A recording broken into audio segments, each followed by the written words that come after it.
in order to not be redundant,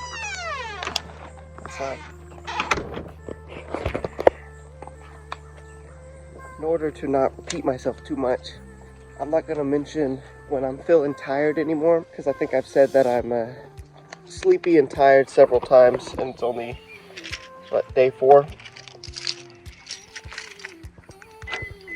Headed out for the run.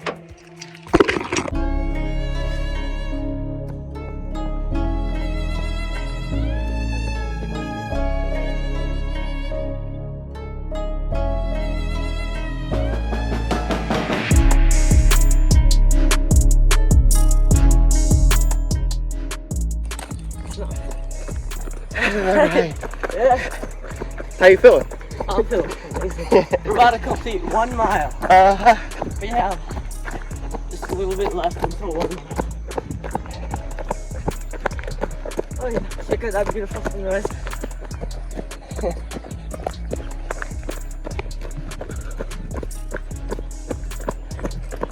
Did we push it for the last one? Yeah. No, all the way. 10 right now, and I'm behind. I've done my 45-minute workout outside, running with Caleb, as you might have seen already, but I haven't read yet. So one tip when wanting to be, in order to be disciplined, is to have a schedule and stick with it. I was tired. I let that be an excuse, and I slept right up until 6 to be over at the track.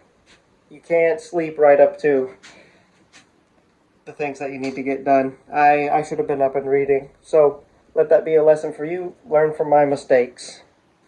Because now I'm behind and stressed out, and it almost seems like everything else is 10 times harder because you're thinking about the other things that you had to do. I have editing to do today because I edit my videos and trying to get day 1 finished so I can get day 2 and the whole week so I can start uploading these and get a schedule and some creatine. But despite being busy, it's a good busy because we have a beach day, volleyball day with the youth, sand volleyball, and all of that. So it's a good kind of busy. Yeah? I'm so dumb. I'm going to say my most controversial statement that you'll ever hear on this channel. Oat milk tastes gross. Do you agree? I love it. Oh, man.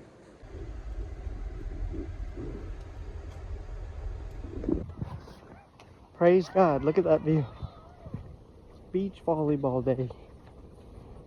Lovely wife waiting over there for me. Good job, Caleb. Me neither.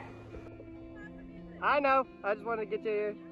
The call to grace. I did both of my workouts in the morning. Both of them were outside. Both of them made me very well. So we did that, and I got very sunburned.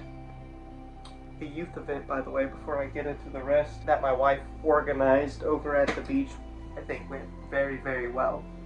It was also very, very sunny, and so, but brain's a little scattered. I've been editing one video today. These videos will come out as I'm able to produce them since I edit them by myself. Back to this book. I'm excited. So the reading was really, really good today. He talked about godliness again is revealed in your life by taking hold of every means in order to accomplish the glory of God, like glorifying God. Let me use his words exactly. One does his utmost to carry out his hearty resolve to live a godly life. So basically what he's saying is like, we want to live a godly life. We live day by day with a zeal to glorify God. You know, I had to ask myself, do I live with a zeal for the glory of God? Am I zealous for him to be glorified?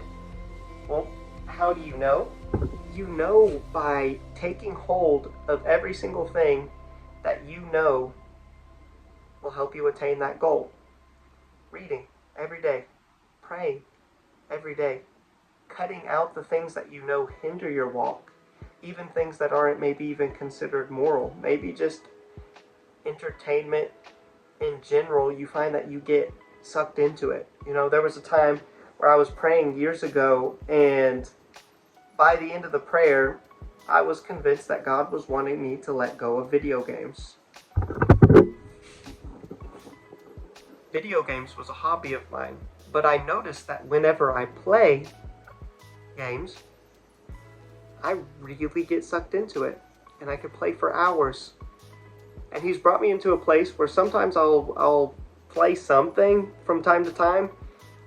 I sit there afterwards, I'm like, man, I've been playing this for a couple hours and it accomplished nothing. He doesn't let it fully satisfy anymore.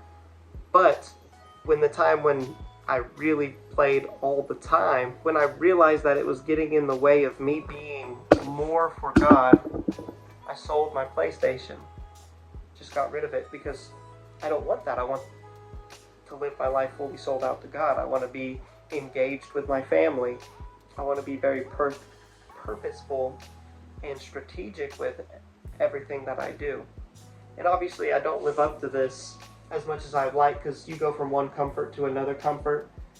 But he makes this really good point in the passage where he's like, we see worldly men selling, in a sense, everything that they have for the sake of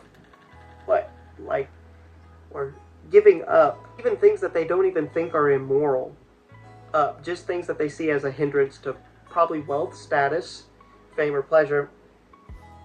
They will give up all of those other things in order to attain that goal, right? There's people that go into that one retention movement. They don't watch certain things online. They put it off because they recognize that it's making them lazy and keeping them from doing what they want to do.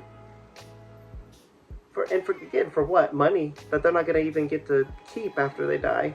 Or fame, in which these people that they're trying to satisfy, when they're trying to gain their affection, these people aren't going to remember them years down the road, and after they die, they're not going to be remembered.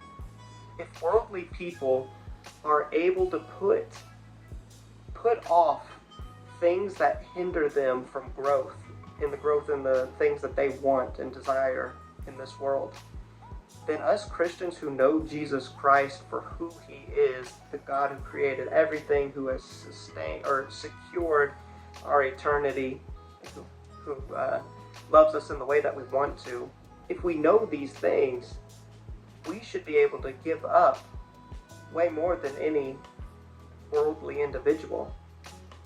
And if somebody in the world is going after fame, they'll start a business, and after that business fails, they'll just start another one and another one.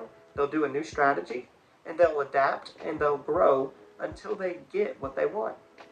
And yes, I know some people are literally entertained to death. So this isn't everybody, but there's plenty of people that are thriving in this life, in a worldly sense.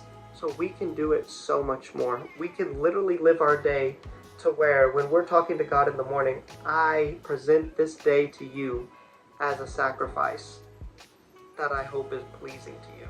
So I'm going to put off the things that hinder me. I'm going to put off the things that stifle your glory. I'm going to walk away from anything that will ruin my testimony. But just like I ask myself, are you living zealously and strategically for the Lord on a daily basis? Are you living for God's glory, doing everything for God's glory, or are you seeking your own comfort or your own entertainment, or seeking after worldly treasures? You can do bigger things for God than you will ever do in your own power. So I've checked everything off for the day. Basically, I have to eat one more meal, but I'm not going to eat any dessert, so I'm not going to fail that. So day 4 is in the bag.